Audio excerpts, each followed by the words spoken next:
Welcome back to On the Beat, everyone. I'm over here with Jeff Farnham from JTS and Company, professional mortgage brokers. We want to talk a little bit about, roadblocks. What are the roadblocks that you need to overcome when being approved for a mortgage? And we're talking a little bit about DTI, debt to income ratio.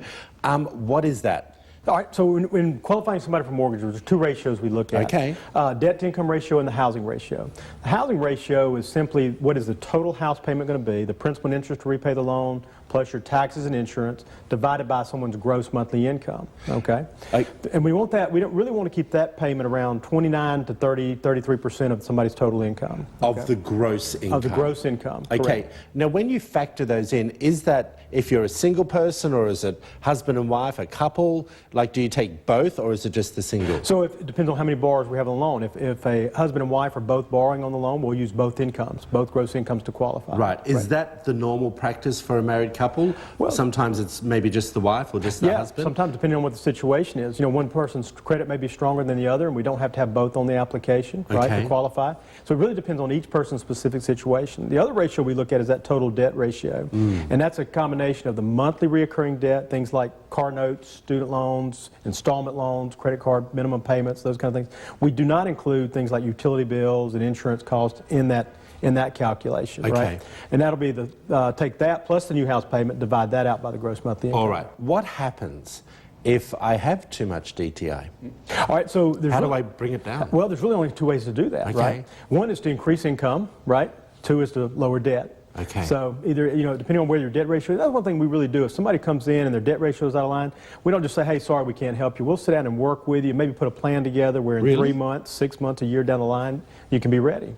Okay, and that's super important, I would think, Jeff, that you're working with someone who you know is going to be a great client down the road as well, and you're helping them for financial success. Absolutely. I mean, it's so important because, everybody's situation today may not be right now, but if we can help them get there, right, at some point in the future, whether that, again, and sometimes it could be as quick as 30 days, depending on what the situation is. But I've had clients that we've worked with for over a year to get them ready to become a homeowner, and they sustain themselves very well. So, Jeff, I've been approved for a mortgage, but somehow my DTI changes.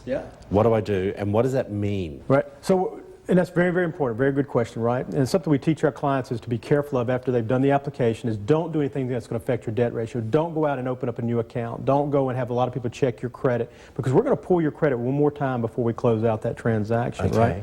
So if you've gone out, and people get really excited. They bought the home and they want to furnish it with new things, so they go down to the furniture store and they open a new account thinking that it's not going to impact them. But sometimes another $50, another $100, $150 a month payment can mean the difference between approving a loan and not approving a loan. Okay, so I'm going to just make it clearer for me and everyone at home. When you pull that final credit check, what is the purpose of that, if we've already been approved? Right, to make sure somebody hasn't taken out an additional debt or something that we didn't know about, right? So we do what's called a softball right before closing, just to double check things.